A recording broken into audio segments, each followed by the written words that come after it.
સાબરકાંઠા જિલ્લાના પ્રાંતિજમાં આવેલી experimental high school ખાતે જિલ્લા સૈનિક કલ્યાણ કચેરી અને પુનઃવસવાટ કચેરી હિંમતનગર દ્વારા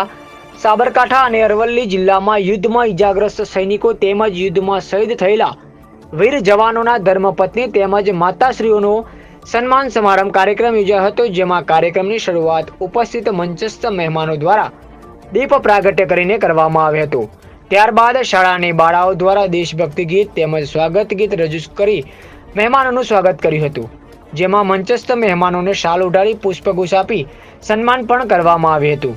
ત્યારે આ કાર્યક્રમમાં સાબરકાંઠા કલેક્ટર શ્રી ડોક્ટર રતન કંવર ગઢવી ચારણ,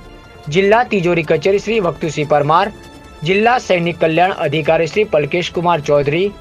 BZ group CEO Shri Bhupendrasinh Zala, trustee Shri CK Patel, નિયામક સૈનિક કલ્યાણ ગુજરાત રાજ્ય પ્રતિનિધિ શ્રી CM પટેલ ઉપસ્થિત રહ્યા હતા, જેમાં કલેક્ટર શ્રી ડોક્ટર રતન કંવર ગઢવી ચારણ દ્વારા ઇજાગ્રસ્ત પૂર્વ સૈનિકો અને યુદ્ધમાં શહીદ થયેલા વીર જવાનોના ધર્મપત્ની તેમજ માતાશ્રીઓને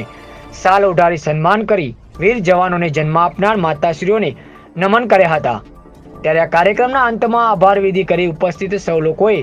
સાથે ભોજન લઈ કાર્યક્રમને પૂર્ણ કર્યો હતો। અહેવાલ અલ્પેશ નાયક, પ્રાંતિજ।